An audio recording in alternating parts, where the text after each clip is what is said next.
polosa esimba lisute bomma comme na moni kuna bato ba travailler na nzambe en tout cas basi bake musika donc là va yo ba mission na to pesa yo ozo sango comme il faut place no awe za susute ah oyoki allez quitter polosa on na bacha baninga kale na longo na kekuna là va ah on nous a arrangé na comment coquette ah ouais vraiment qui ça et en plus nayoki qui a commis partout na Europe dynamique Congo commis partout na Europe comment coquette Moussala est commis partout tout commis en Suède tout commis à Paris tout commis à Lille tout commis à Bruxelles et puis base na biso etikali toujours Londres Angleterre.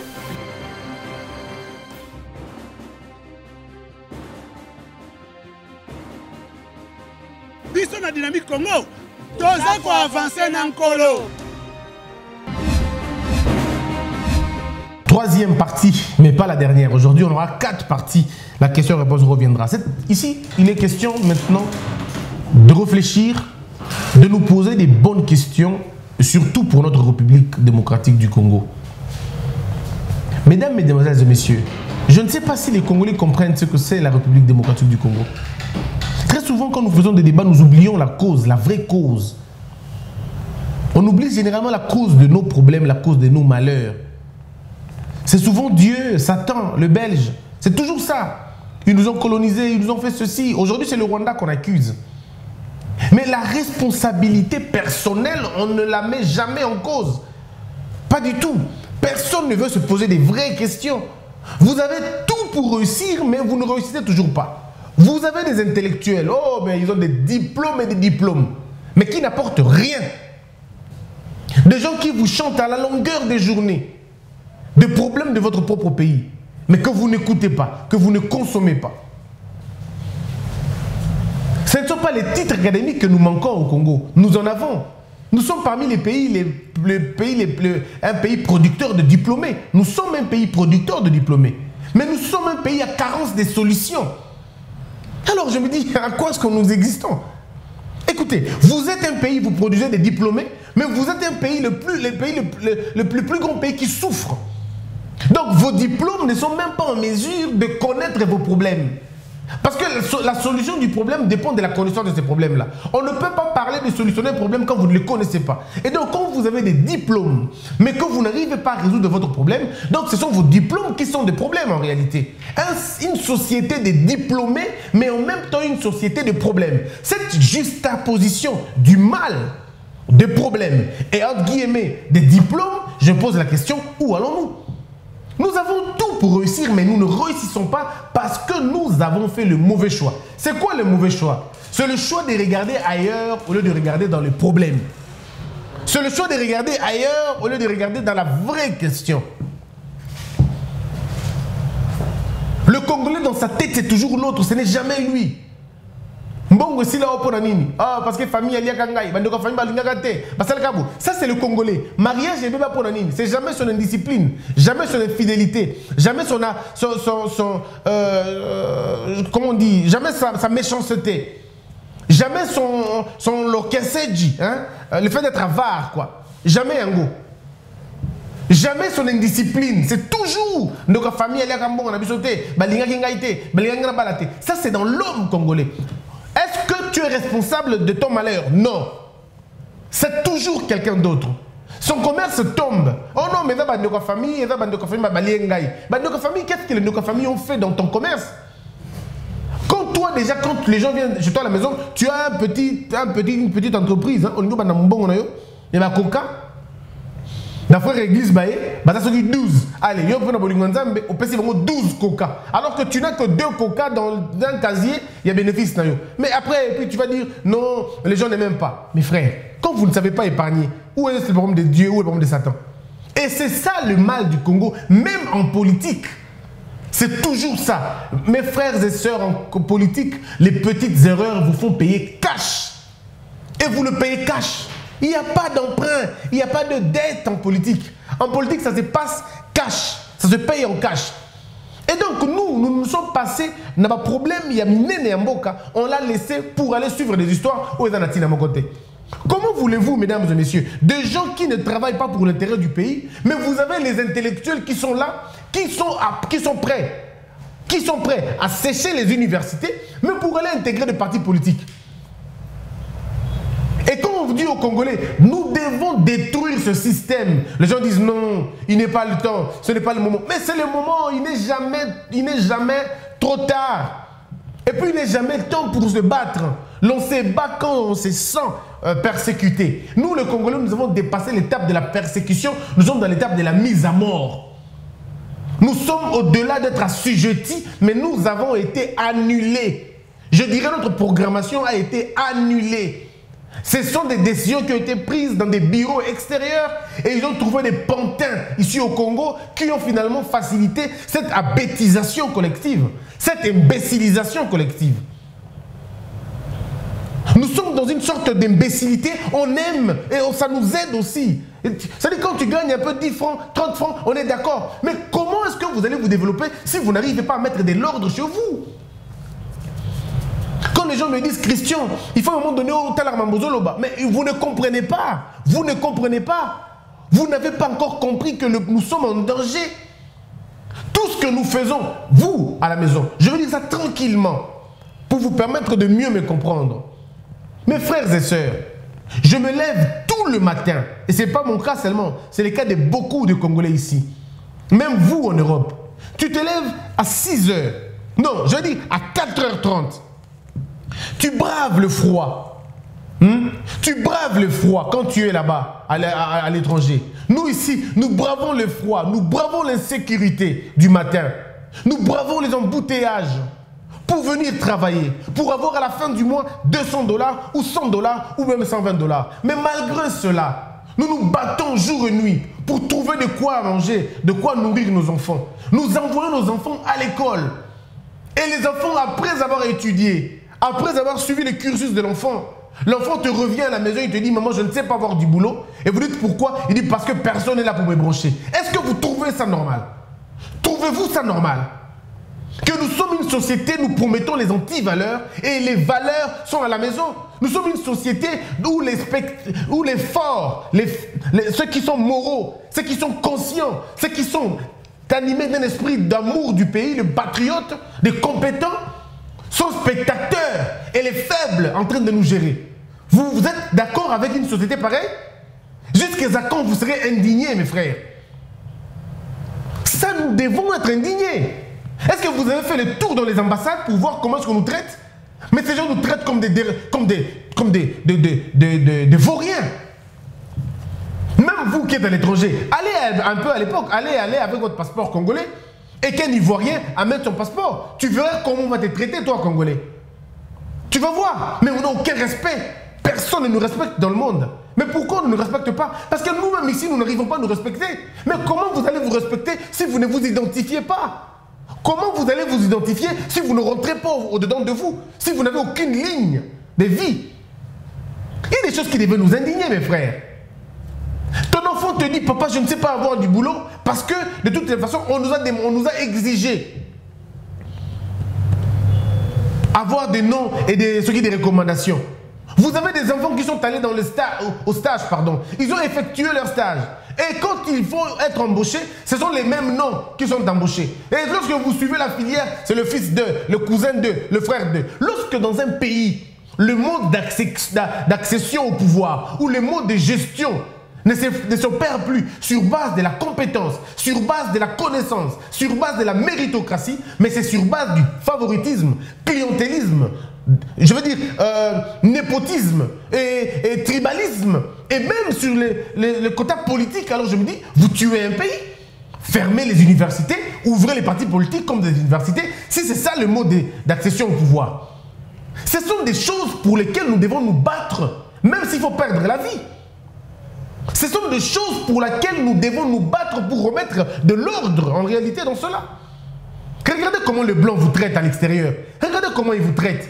Ils vous traitent comme des profiteurs parce qu'ils savent que vous avez fui vos pays pour aller vivre là-bas. Ce n'est pas une insulte, mais c'est une remise en question. Comment vous êtes fiers en disant, et chez les autres, on nous offre la paix? Mais comment les autres peuvent vous offrir la paix à vous, mais chez vous-même, vous n'arrivez pas à instaurer la paix chez eux. Je pense à la France de 1775. Je pense aux États-Unis de 1430. Je pense à la Chine de 1200. Ce pays vivait comme nous. Ils avaient des problèmes aussi comme nous. Mais à un moment donné, ces gens-là se sont rendus compte qu'il fallait travailler. Il fallait mettre leur énergie, leur temps, leur argent pour changer les choses. Ce qui n'est pas le cas avec nous. Et quand une voix s'élève, vous vous levez pour décourager la voix en question, pour lui montrer qu'il y a la mort devant. Qui ne va pas mourir dans ce pays? Il est temps de dire la vérité aux Congolais, que si nous ne nous battons pas contre le système, eh bien ça sera très dangereux pour nous. Ce système est organisé, ce système est pérennisé, ce système est entretenu. Mais nous devons ouvrir l'œil et le bon pour frapper au bon endroit, au bon moment, pour faire couler le système. Tout système a un faille. Tout. Même le plus grand système, il a une faille. Il faut juste regarder la faille en question, là où la faille se trouve. Et aujourd'hui, nous voyons la faille du système. Attaquons à la faille. Vous allez voir que les choses vont changer dans ce pays. Nous sommes dans un pays où tu peux tout faire et tu le perds en un jour. Tu peux construire une maison pour tes enfants, 2 ou 3 maisons pour tes enfants. Tu peux même construire un complexe immobilier pour tes enfants. Et un jour, un général se réveille, il estime que sa maison, votre maison est plus belle que la sienne. Et il dit non, je prends la vôtre. Et il la prend, mes frères. Il va utiliser les magistrats et les juges. On lui fait des faux documents. Et il obtient cette maison. Et vous, vous êtes en train de souffrir. Non, mes frères, il y a des choses pour lesquelles on doit regretter, quoi. Aujourd'hui, seul Dieu sait combien de Congolais pleurent leurs parcelles. Papa Tike la Bango. Même Kondimo Kazo à Botola. Est-ce qu'on est sérieux? Nous nous battons pour nos enfants. Nous laissons des choses à nos enfants. Mais certains généraux, certains aisés et zélés du régime, ils viennent et disent non, ça m'appartient, ça doit m'appartenir. Et Botolio, combien de veuves pleurent aujourd'hui? Combien d'orphelins sont dans la rue parce que leurs parcelles, leurs maisons ont été ravies par certains hommes forts? Nous devons détruire ce régime des hommes forts. Nous devons bâtir un régime des hommes dignes, des hommes honnêtes, des hommes intègres, des hommes sérieux. C'est une société de justice. C'est une société d'équilibre. C'est une société d'égalité où la loi sera supérieure à tout le monde. Où les gens doivent être obligés de se contenter de ce qu'ils ont. C'est ce que moi j'entends par déboulonner, mes frères. C'est ce que moi j'entends par corriger une faute. C'est ce que moi j'entends par déboulonnage. J'entends ça comme ça. Mes frères, un autre exemple, dites-moi, comment vous vous sentez? Jérémy Maïkondi, avec sa femme, il accompagne sa femme à l'hôpital. Sa femme veut de mettre au monde. Mais Jérémy arrive à l'hôpital, on ne le reçoit pas. Parce que Jérémy n'a pas de boulot. Parce que Jérémy n'a pas d'argent. Alors que Jérémy est un fonctionnaire de l'État. On lui donne une facture de 700 000 francs. Jérémy, depuis toute sa vie, il n'a jamais touché 700 000. Il a à peine 80 000 francs congolais. C'est-à-dire, même si vous le demandez de faire le salaire de toute une année, il n'atteindra pas ce montant-là. Mes frères, sommes-nous vraiment sérieux, quoi? Est-ce que nous sommes sérieux? Vous voulez qu'il fasse quoi? Ce monsieur va voir sa femme mourir. C'est la société que nous devons détruire. Je prends l'exemple de mon ami Homo. Il est malade, il va à l'hôpital. Il a peut-être des maux de tête. Il a seulement le mot de tête. Il dit, je veux aller à l'hôpital. Mais il arrive à l'hôpital, quand Homo sort, il sort avec typhoïde. Qu'est-ce qui s'est passé? Parce qu'il a respiré de la mauvaise odeur au niveau de l'hôpital. L'hôpital est voisin d'une poubelle. Lorsque nos enfants viennent pour avoir des problèmes de sang, tout ça, les enfants rentrent à la maison, ma belle typhoïde. Est-ce que nous sommes sérieux? Est-ce que nous sommes sérieux? Depuis quand vous avez vu une poubelle voisine d'un hôpital? Nous sommes une société de monstres. Et personne ne peut se lever pour dire ce n'est pas une bonne chose. Il faut que ça s'arrête. Personne. Tout le monde a peur de sa petite vie, sa petite vie. Mais c'est quoi la vie que vous menez? C'est quoi la vie que vous menez? Vous avez entendu ce que Trump a dit sur l'Afrique? Nous sommes un pays de merde. Le mot est grave, mais c'est ça le mot qu'il faut. Le Congolais, c'est comme un fou. L'Africain est comme un fou. Il vit aux côtés des poubelles, il est tranquille. Il n'y a pas de différence. C'est la société que nous devons détruire. Nous devons espérer aux bonnes choses. Et la seule façon pour espérer aux bonnes choses, nous devons travailler sur ces bonnes choses-là. Nous devons avoir une vision. Et la vision dépendra du président de la République. C'est lui qui doit avoir une vision sur l'éducation nationale, sur l'entrepreneuriat, sur le travail, sur la conscience. C'est pourquoi Mao disait la révolution culturelle. Moi, je demande au président de la République de parler de la révolution identitaire. Monsieur le président Félix, votre réussite dépend de ce que vous allez faire au Congo. Vous êtes venu au moment où le Congo est en train de mourir. Alors, soyez le médecin qu'il faut. Soyez cet urgentiste qu'il faut maintenant. Nous voulons vous voir dans l'action. Et monsieur le président, on détruit un pays par son système éducatif, par son système de pensée. Vous devez recréer l'homme congolais. Vous devez redonner l'image de cet homme congolais. Définissez-nous le Congolais. En faisant quoi? En réunissant les sociologues, en réunissant les sociologues, en réunissant les professeurs, en réunissant l'élite congolaise, en réunissant toutes les couches des sociétés, que chacun de nous donne son image à lui sur le Congo. Si on fait des forums comme ça, on réussira à changer les choses. Nous réussirons à changer les choses. Il faut une méthodologie, il faut une étude méticuleuse. Nous devons étudier profondément. Qui sommes-nous? Pourquoi avons-nous toutes ces richesses au Congo? Ce n'est pas sérieux. Vous avez le cuivre, mais vous n'avez pas de chemin de fer. Vous n'avez pas des ustensiles. Vous n'avez pas de câbles. Ce n'est pas sérieux. Que vous avez le pétrole, mais vous n'avez pas la bitume. Vous n'avez pas le goudron. Vous n'avez pas les dérivés. Vous avez le bois, mais vous n'avez pas de bancs dans vos écoles. C'est pas sérieux. C'est pas sérieux. Vous avez de l'eau à 90%, mais vous n'avez pas l'eau potable. Il y a des choses pour lesquelles il faut dire non. Et pour ça, il faut dire, nous n'avons pas besoin de jouer. J'entends les gens parler du déboulonnage. Laissez-moi vous dire une vérité. Déboulonnage ne veut pas dire chasse aux sorcières.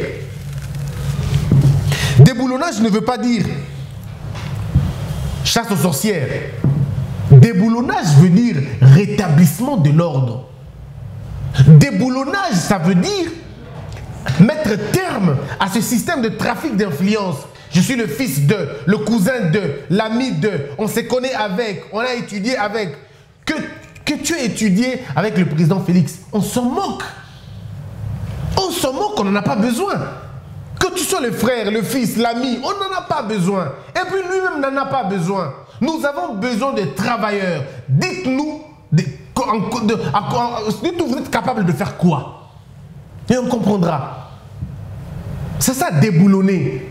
On ne peut pas vivre dans un pays où on ne respecte pas les policiers, où on ne respecte pas le militaire. C'est pas possible.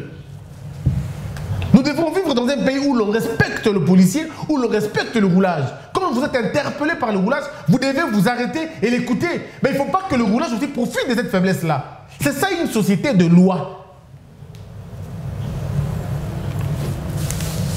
Déboulonnage ne veut pas dire seulement sanctionner les méchants. Non, mais c'est aussi sanctionner les silences coupables, les silences injustes.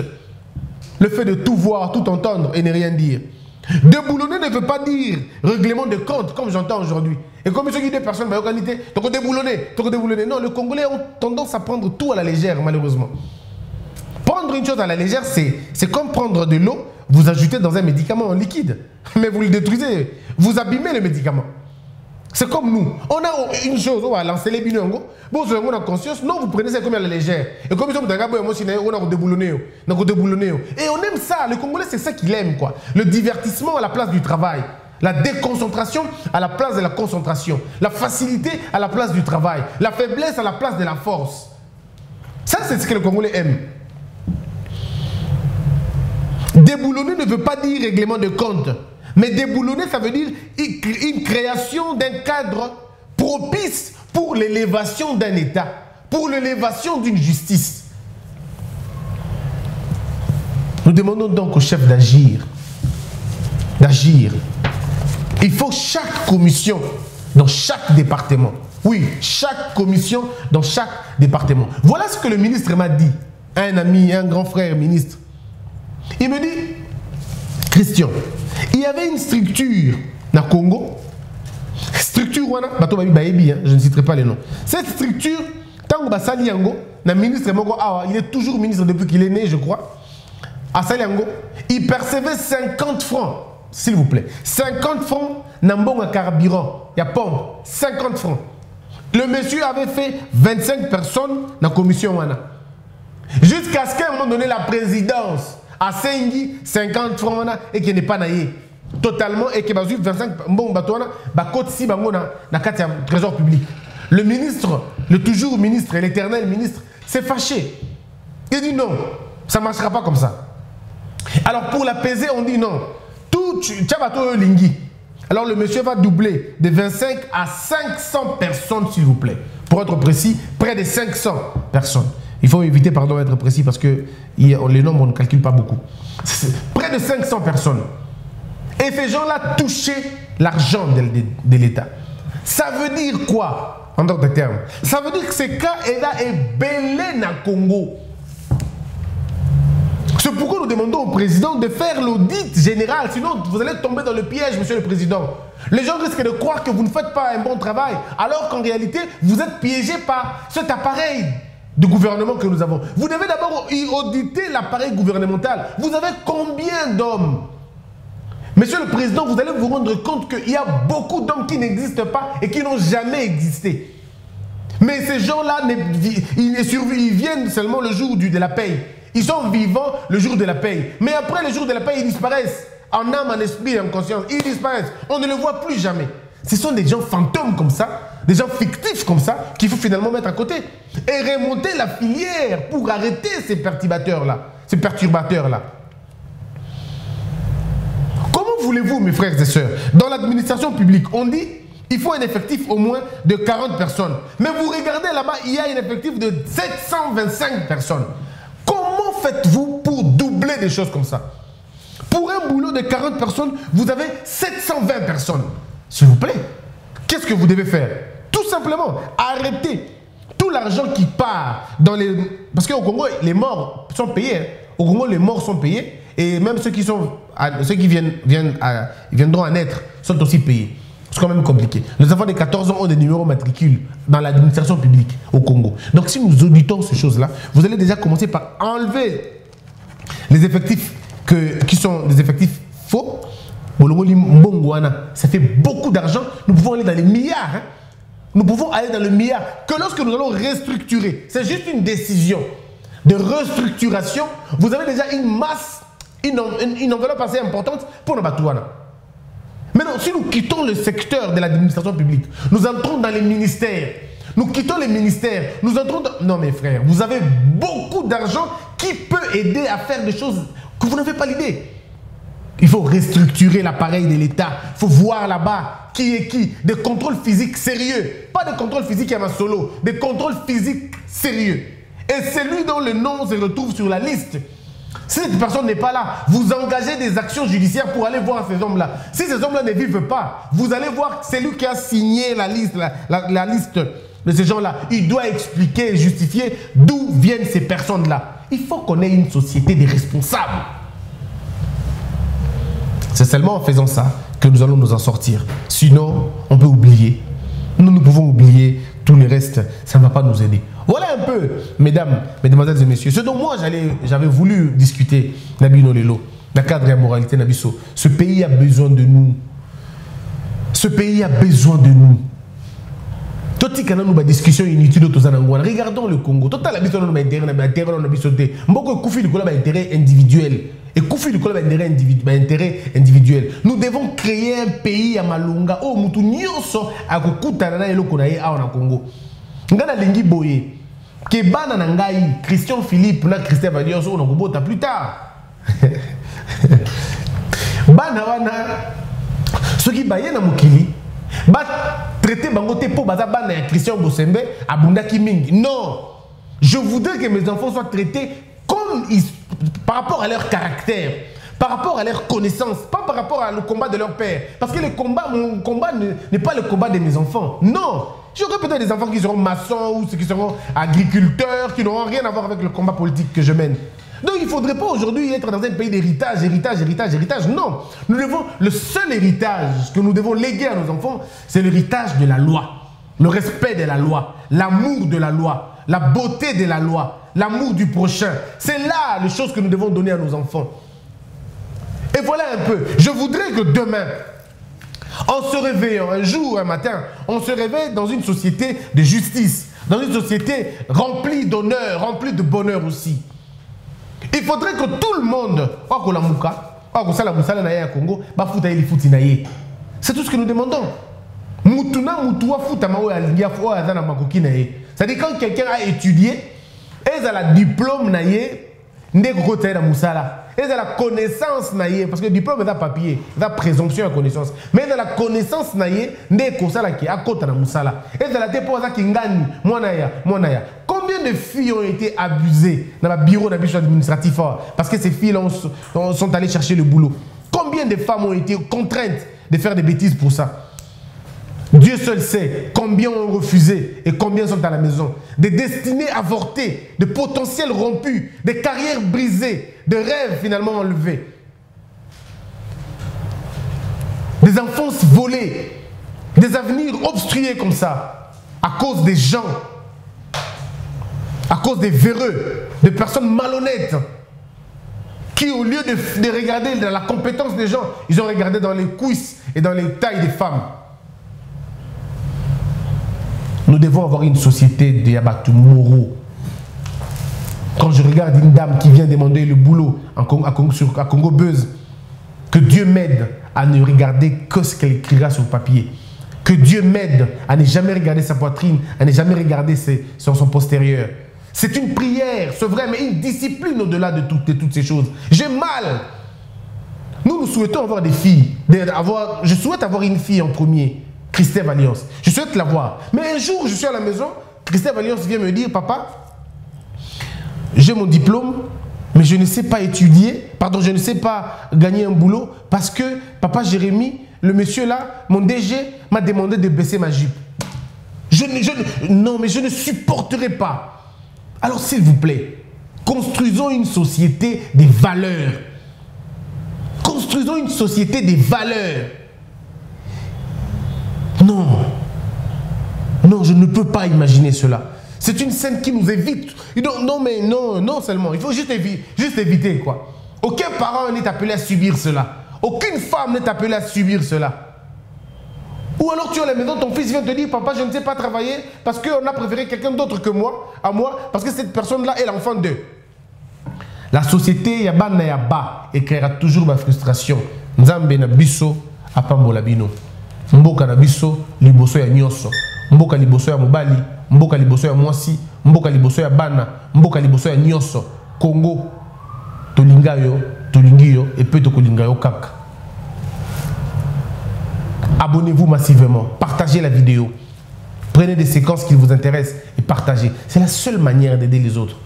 Kataba séquence Panza, c'est la seule manière d'aider les autres. Bayoka yango.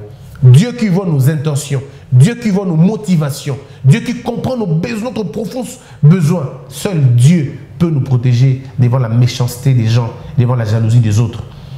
Homo Fortus, c'est lui qui a été à la réalisation. Jérémy Maïkandi à la supervision.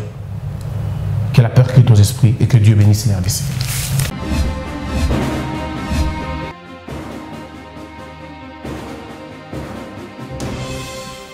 Patron n'a Apollo ça. Et si Malisouté. Pour moi, comme on a kuna, patron va travailler dans Nzambe. En tout cas, basi baké musika. Donc là, va, yo ba mission dans ton pays, aux autres comme il faut. Place nous à où ça suscité. Ah? Oyoki, allez, quittez. Polo ça. On a battu na kale. Na lomo na kekuna. Là va. Ah! On nous a mis dans l'orange. Comment coquette? Ah, vraiment. Qui ça? Et en plus, il y a qui ont commis partout dans l'Europe, dynamique, Congo, commis partout dans l'Europe. Comment coquette? Moussala est commis partout. Tu commis en Suède, tu commis à Paris, tu commis à Lille, tu commis à Bruxelles. Et puis, base n'a vu ce tirage toujours Londres, Angleterre.